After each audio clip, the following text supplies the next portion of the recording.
Israel చేసే ఆపరేషన్లు ఎవరికి అంత చిక్కవు. ఎందుకంటే మొసాద్ ఏజెంట్లు ప్రాణాలకు తెగించి దూసుకుపోతారు. కోటాను కోట్లు పోసి ఇరాన్లో పౌరులను కొంటారు. ఇంకా చెప్పాలంటే ఇరాన్ ఏజెంట్లను డబుల్ ఏజెంట్లుగా మార్చేస్తారు. ఎంత డబ్బైనా సరే ఇందుకోసం ఖర్చు పెడతారు. శత్రువును దెబ్బ కొట్టేందుకు డబ్బు లెక్కలేసుకోదు ఇజ్రాయెల్. అందుకే ఇరాన్ సుప్రీం లీడర్ ఇంట్లోకి వెళ్లే కూరగాయల లిస్ట్ కూడా మొసాద్కు తెలిసిపోతుందనే నానుడి ఎప్పటి నుంచో ఉంది. అంతలా చొచ్చుకుపోయింది ఇజ్రాయెల్. ఇందుకోసం 2 దశాబ్దాలుగా ఎంతో కష్టపడి మొసాద్ ఏజెంట్లు ఇరాన్ లో అణువణువుల్లోకి చొచ్చుకెళ్లారు. అందుకే పిన్ పాయింట్ లొకేషన్ లో మిసైల్ దాడులు చేస్తోంది ఇజ్రాయెల్. ఇప్పుడు అణ్వాయుధాలు తయారు చేయకుండా ల్యాబ్లు, యురేనియం శుద్ధి కేంద్రాలను ధ్వంసం చేస్తుందని మనం వింటున్నాం. కానీ వీటికి ఆరాధ్యుడు ఇరాన్ దేశ ఫాదర్ ఆఫ్ న్యూక్లియర్ రీసెర్చ్ ఆద్యుడు మొహసెన్ ఫక్రీజాదే. ఇతన్ని ఎంతో చాకచక్యంగా హత్య చేసింది ఇజ్రాయెల్. అది కూడా ఓ మనిషి లేకుండా చంపగలిగింది. ఎవరు ఎలా చంపారో తెలిసింది కేవలం 25 మందికి మాత్రమే. అది కూడా ఈ ఆపరేషన్ తెలిసిన వాళ్ళకి. హత్య జరిగినప్పుడైతే అసలు ఎటుపక్క నుంచి బుల్లెట్ వచ్చిందో ఏం జరుగుతుందో కూడా అర్థం కాలేదు. వాస్తవానికి ఇరాన్ లో అణు కార్యక్రమాలను చేస్తున్న సైంటిస్ట్ గా ఫక్రీజాదే పేరు ఎవ్వరికీ తెలియదు. ఆ దేశంలో కూడా తెలియదు. మారు పేరుతో ఆయన బయట తిరిగేవారు. కానీ చాలా రోజుల తర్వాత 2018లో ఇజ్రాయెల్ ప్రధాని బెంజమిన్ నెతన్యాహు ఓ ప్రెస్ మీట్ లో సంచలన విషయం వెల్లడించారు. అదేమిటంటే అప్పటికే ఇరాన్కు చెందిన టాప్ న్యూక్లియర్ సైంటిస్టులను హతమార్చింది మొసాద్. కానీ ఫక్రీజాదే గురించి ఎవరికీ తెలియదు. కానీ మొసాద్ ఆలస్యమైనా గుర్తించింది. అదే ప్రెస్ మీట్ లో నెతన్యాహు ఓ మాట అన్నాడు. గుర్తుంచుకోండి, ఇతని పేరు మొహసెన్ ఫక్రీజాదే అంటూ ఓ ఫోటోను ప్రదర్శించారు. అంతకుమించి వివరాలు ఆయన ఏమీ చెప్పలేదు. కానీ అప్పుడే అందరికీ అర్థమైపోయింది. ఎప్పుడైతే ఇజ్రాయెల్లో ఫక్రీజాదే పేరును, ఫోటోను బెంజమిన్ నెతన్యాహు ప్రకటించాడో ఇరాన్ అక్కడ అలర్ట్ అయింది. రహస్య ప్రాంతానికి ఆయన్ను, ఆయన ఫ్యామిలీని తరలించింది. అత్యంత భారీ సెక్యూరిటీ ఆయనకు ఏర్పాటు చేసింది. అలా 2 ఏళ్లు గడిచిపోయాయి. కానీ 2020 జనవరిలో సుదూర ప్రాంతం నుంచి స్నైపర్తో కాల్చి చంపాలని మొసాద్ ప్లాన్ చేసింది. కానీ చివరి నిమిషంలో ఫెయిల్ అయింది. అయితే ఇదే ఫక్రీజాదే వెంట ఇరాన్ ఇంటెలిజెన్స్ అధికారులు కూడా మారువేషంలో తిరుగుతూ ఉంటారు. సరిగ్గా ఓ రోజున రాత్రి సమయంలో ఫక్రీజాదే ఒంటరిగా కార్ డ్రైవ్ చేసుకుంటూ వెళుతుండగా మొసాద్ ఏజెంట్లు ఫాలో అయ్యారు. ఎలాగైనా సరే ఆ రోజు చంపాలనుకున్నారు. ఓ స్టార్ హోటల్ దగ్గర కారు దిగాడు ఫక్రీజాదే. అక్కడే కాల్చి చంపాలనుకున్నారు. కానీ ఇరాన్ ఇంటెలిజెన్స్ అధికారుల అంబుష్ ని గుర్తించిన ఇజ్రాయెల్ ఇంటెలిజెన్స్ అధికారులు చివరి నిమిషంలో ఆ ఆపరేషన్ రద్దు చేశారు. ఎవరు ఎక్కడి నుంచి వచ్చారు, చంపుతుంది ఇరానీ డబుల్ ఏజెంట్లా లేదంటే ఇరాన్ లోనే మారువేషంలో తిరుగుతున్న మొసాద్ ఏజెంట్లా అని పక్కాగా స్కెచ్ చేశారు. ఫక్రీజాదేకు బాడీ మొత్తం బుల్లెట్ ప్రూఫ్ జాకెట్ వేసి మరి రంగంలోకి దించారు. కానీ మొసాద్ తెలివిగా ఆ ఆపరేషన్ను ఆ రోజు రద్దు చేసింది. దీంతో అంత సులువుగా ఈ శాస్త్రవేత్తను చంపడం కుదరదని గ్రహించింది ఇజ్రాయెల్. కానీ చంపాలి, ఎలాగైనా చంపాలి. ఎందుకంటే అప్పటికే కిలోల కొద్దీ యురేనియం శుద్ధి చేస్తోంది ఇరాన్. దానికి కర్త, కర్మ, క్రియ కూడా ఈ ఫక్రీజాదేనే. కాబట్టి ఇతన్ని చంపితే ఆ దేశ అణుపరిశోధనలు ఆగిపోతాయనేది ప్లాన్. ఎన్నో ప్రయత్నాలు చేసింది ఇజ్రాయెల్.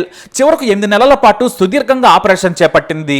నాటి మొసాద్ డైరెక్టర్ యోసి కోహెన్ అమెరికా సాయం తీసుకున్నాడు. నాటి హై ర్యాంకింగ్ అధికారులు శాటిలైట్ టెక్నాలజీ తీసుకున్నారు. నాటి CIA డైరెక్టర్ గినా హాస్పెల్ కూడా ఈ ఆపరేషన్ లో భాగమయ్యాడు. ఏ గన్ను తయారు చేయాలనుకున్నారు. ఎందుకంటే స్నైపర్ తో చంపాలనుకున్నా కూడా కుదరకపోవచ్చు. కారులోనే ఎక్కువగా ప్రయాణం చేస్తాడు ఫక్రీజాదే. దూరం గాలి వలన బుల్లెట్ దిశ మారచ్చు. అలాగే కదిలో కారులో ఉన్న వ్యక్తిని చంపడం చాలా కష్టం. అందుకే ఫక్రీజాదేను చంపేందుకు అతని రెగ్యులర్ లైఫ్ ను మొసాద్ ట్రాక్ చేసింది. అప్పటికే ఆయన ఇమామ్ హుస్సేన్ యూనివర్సిటీలో ప్రొఫెసర్, ఇక Islamic revolutionary guard corps officer గా కూడా పనిచేస్తున్నాడు. అణు శాస్త్రవేత్తగా మారిన తర్వాత భద్రతా రీత్యా టీచింగ్ ఆపేశారు ఆయన. షాడో సెక్యూరిటీగా ఎక్కువగా ఇష్టపడేవారు. తుపాకులు పట్టుకుని తన వెంట తిరగద్దని కూడా చెప్పేవారు. అతని మీద ఎన్నోసార్లు హత్యాయత్నం జరిగినా కూడా పట్టించుకునేవాడు కాదు. ఇంకా చెప్పాలంటే కోపం ఎక్కువగా ఉన్న మూర్ఖుడు ఫక్రీజాదే. కానీ చాలా జీనియస్. సొంతంగా ఇరాన్కు అణ్వాయుధాలు మాత్రమే కాదు, యురేనియం సంపాదించడం, శుద్ధి చేయటం, అలాగే టెక్నాలజీని వృద్ధి చేయటం చేసేవాడు. ఇక బాంబులు తయారు చేయటమే మిగిలింది. అలాంటి వ్యక్తి అప్పుడప్పుడు పని ఒత్తిడి నుంచి విశ్రాంతి తీసుకునేందుకు సిటీ లైఫ్ కు దూరంగా వెళ్లేవాడు. దీన్ని పసిగట్టింది మొసాద్. జనావాసంలో చంపటం కష్టం. టెహరాన్ లో అయితే తమ ఏజెంట్లు కూడా దొరికిపోతారు. కాబట్టి నిర్మానుష్య ప్రాంతంలో జనావాసం లేని ఏరియాలో హత్య చేయాలనుకుంది. అప్పుడే ఆయన విడిది కేంద్రాన్ని గుర్తించారు మొసాద్ ఏజెంట్లు. టెహరాన్ కు 1000 కిలోమీటర్ల కిలోమీటర్ల దూరంలో కాస్పియన్ సముద్రం దగ్గరలోని అబ్సా టౌన్ చివరన ఉన్న ఖరీదైన విల్లాలా గడిపేవారు. పిల్లలను కూడా ఆయన తీసుకెళ్లేవారు కాదు, ఎందుకంటే సెక్యూరిటీ వలన. తన కుటుంబం వెళుతుందంటే వెంటనే మొసాద్ కు తెలిసిపోతుంది. కొన్నిసార్లు ఫక్రీజాదే బుర్కా వేసుకుని ప్రయాణాలు చేసిన సందర్భాలైతే కోకొల్లలుగా ఉన్నాయి. అయితే కాస్పియన్ సముద్రం దగ్గరలోని విల్లాకు ఏకాంతంగా తన యంగ్ భార్యతో కలిసి వస్తుంటాడు ఫక్రీజాదే. అలా నవంబర్ నెల 20వ తేదీన అక్కడికి చేరుకున్నాడు. అంతే, మొసాద్ స్కెచ్ చేసింది. అప్పటికే మిషన్ గన్లను ముక్కలు ముక్కలుగా ఇరాన్ దాటించింది. ప్రోగ్రామ్ చిప్ ఉన్న సెటప్ కూడా చేరుకుంది. శాటిలైట్ టెక్నాలజీ ద్వారా ఏఐతో మిషన్ గన్ను పేల్చే విధంగా తయారు చేశారు. దాన్ని మొసాద్ ఏజెంట్లు అప్పటికే విల్లాకు వచ్చే దారిలో ఓ చోట ఉంచారు. చూడడానికి అది ట్రక్కు మాదిరిగా ఉంటుంది, కానీ దాని లోపల మొత్తం సెట్ చేసి ఉంచేశారు. 7.62 mm మ్యాగ్ మెషిన్ సెట్ చేశారు. దానికి ట్రిగర్ దగ్గర ఏఐ సెటప్ చేశారు. ఫేస్ రికగ్నిషన్ కోసం ఫక్రీజాదేకు చెందిన 50 రకాలైన ఫోటోలను అందులో ఉంచారు. ఆపరేషన్ చేసేది మొసాద్. శాటిలైట్ ద్వారా అమెరికాలో ఉన్న సిఐఏ అధికారులు కూడా ఈ ఆపరేషన్ ను ఆసక్తిగా చూస్తున్నారు. ఎందుకంటే ఏఐ ద్వారా తుపాకీ పేల్చడం అనేది మొదటిసారి. పైగా మొహం గుర్తించగానే తనకు తానుగా తుపాకీ బుల్లెట్లను కురిపించాలి, అంతే తప్ప ఆపరేషన్ చేసే వారికి ఎవరికి కూడా ఆ గన్ ఎవరిని చంపుతుందో కూడా తెలియని ఆపరేషన్ అది. సక్సెస్ రేటు కేవలం 10% మాత్రమే. కానీ రిస్క్ తీసుకున్నా కూడా తప్పేం లేదని మొసాద్ సర్వం సిద్ధం చేసింది. కాస్పియన్ సముద్రం బీచ్ నుంచి విల్లాకు రోజు ఏదో ఒక సమయంలో వస్తుంటాడు ఫక్రీజాదే. ఆ రోజు సాయంత్రం 4 గంటలకు బయలుదేరాడు. అతని వెంట 4 సెక్యూరిటీ గార్డులున్నారు. అతని దురదృష్టం ఏంటంటే తన డ్రైవర్ను వెనుక సెక్యూరిటీతో రమ్మన్నాడు, కానీ భద్రతా సిబ్బంది ఒప్పుకోలేదు. మీ మీద హత్యాయత్నం జరిగే ఛాన్స్ ఉంది, మీరు డ్రైవ్ చేస్తే బ్రతికే ఛాన్స్ తక్కువ, కాబట్టి వద్దని వారించారు. కానీ ఆయన ఎప్పుడు కూడా సెక్యూరిటీ మాట వినరు. ఆ రోజు కూడా అలాగే జరిగింది. ఆయన కోపట్టంతో ఆయన భద్రతా సిబ్బంది సరేనన్నారు. ఉన్నతాధికారులు కూడా ఆ విషయం చెప్పారు. పై వాళ్ళు కూడా ఏమీ సమాధానం ఇవ్వలేదు. ఆ తర్వాత తానే నల్లరంగు నిస్సాన్ టీనా సెడాన్ నడుపుకుంటూ వస్తున్నాడు ఫక్రీజాదే. రోడ్డంతా ఖాళీగా ఉంది. పట్టణం చివరి భాగంలోని పోస్ట్ విల్లాలో ఉండేవారు ఆయన. ఇంటి దగ్గర కూడా భారీ భద్రత ఉంటుంది. అలా సాయంత్రం 4 గంటలకు ప్రయాణం మొదలు పెట్టాడు. కారు మామూలు వేగంగానే వెళుతుంది. సెక్యూరిటీ వెనక వేరే కారులో ఫాలో అవుతుంది. ఎలాంటి అలజడి లేదు, అంతా కూల్ గా ఉంది. ఏదైనా సమస్య ఉంటే ఇరాన్ ఇంటెలిజెన్స్ అధికారులు ఫక్రీజాదే కోసం పరుగున వచ్చేస్తారు. అందుకే చాలా కాన్ఫిడెంట్ గా భద్రతా సిబ్బంది కూడా ఉన్నారు. ఫక్రీజాదే కారు నడుపుతుంటే పక్కన భార్య కూర్చుంది. సరిగ్గా విల్లాకు 10 కిలోమీటర్ల దూరంలో ఓ చిన్న స్పీడ్ బ్రేకర్ ఉంది. అక్కడ కారు స్లో అయింది. అప్పుడే కారు వెనక టైర్లు స్పీడ్ బ్రేకర్ ను ఎక్కుతూ ఉండగానే ట్రక్ లోని మిషన్ గన్ కారు వైపు తిరిగింది. ఆ సైంటిస్ట్ ఫేస్ ను గుర్తించేసింది మిషన్ గన్. వేగంగా వెంటనే 5 బుల్లెట్లు కురిపించింది. అయితే అది బుల్లెట్ ప్రూఫ్ కావడంతో బుల్లెట్లు ఆయన చంపలేకపోయాయి. కారు గ్లాస్ లో నుంచి బుల్లెట్లు చీల్చుకుని లోనికి వెళ్ళలేకపోయాయి.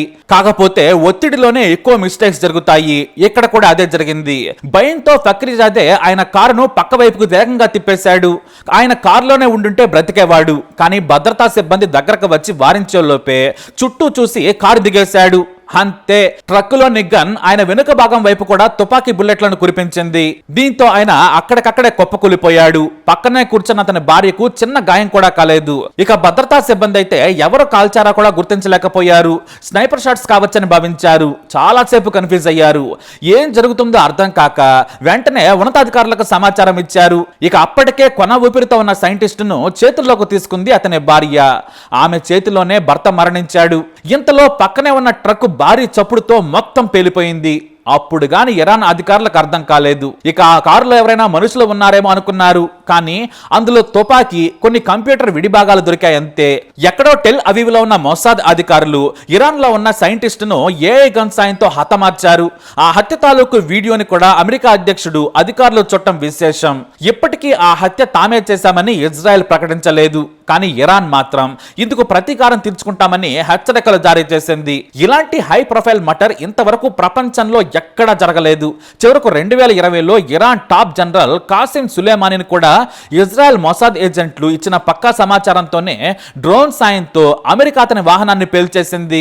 ఇలా ఇరాన్ కు అర్థం కాకుండా, అంతు చెక్కకుండా హై ప్రొఫైల్ హత్యలు చేయటం మొసాద్ కే సాధ్యం. మరి ఈ ఇంటెలిజెంట్ ఏ ఆపరేషన్ పై మీ అభిప్రాయాన్ని కామెంట్ ద్వారా తెలియజేయండి. ఇలాంటి ఇన్ఫర్మేషన్స్ కోసం తప్పకుండా మా ఛానల్ సబ్స్క్రైబ్ చేసుకోండి.